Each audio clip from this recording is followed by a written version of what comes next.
போதுங்க சாமி. நம்ம ஒயின்சா பார்த்து நம்பி எது கட்ட செருப்பு கட்டி அடிக்க வரீங்க. என் புத்தி ஏன் செருப்பால அடிச்சுக்கிறேன்டா. நான் ஹெல்ப் பண்ணிட்டு அடிச்சு பேச செருப்பால அடிக்க. பேசுங்க கம்முனு போமா. இன்னைக்கு எங்க போய் வம்பிட்டு வந்து தொலைச்சா? ஒரு நாளைக்கு ஒரு குவார்டர் குடிக்கிறேன். ஒரு குவார்டர் 150 ரூபாய், மாசம் 4500 ரூபாய், வருஷம் 54,000 ரூபாய் இன்கம் பண்ணி வரோம். அந்த ஒயின் ஷாப்புக்காரனுங்க ஒரு காலண்டர் காட்டுறதுக்கு செருப்பு கட்டி அடிக்க வராம என்ன சைடு சாங்க போறேன். வாட்டர் பாட்டில் சிப்ஸ் முருகு அந்த கடைக்காரன் கொடுக்குறான். அவன் மூஞ்ச போட்டு சொட்ட மூஞ்சி போட்டு இவனுக்கு போட்டு குத்தா. நான் ஒரு பீர் பாட்டில் பக்கத்துல கோயின் கீனு எல்லாம் போட்டு குத்தா என்ன இவனுங்களுக்கு? ஏன் ஒயின் ஷாப்ல குத்தா காலண்டர் வீட்டுல கெத்தா மாட்ட மாட்டேன்.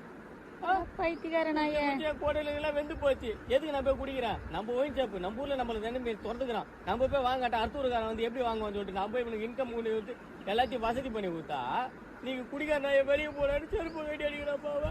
சின்னப்பையா வருஷத்துக்கு 50,000 மேல செலவு பண்ணிக்கிறியே, அதெல்லாம் சேர்த்து வச்சிருந்தா எதனா ஒரு கடன் குத்துருக்கலாம்லடா. அந்த அளவுக்கு மூளை எங்க விடுறானுங்க இவனுங்க. அங்கங்க திறந்து வச்சு வா வா வா வான்றானுங்க. ஆமா அவனுக்கு தான் வா வான்னு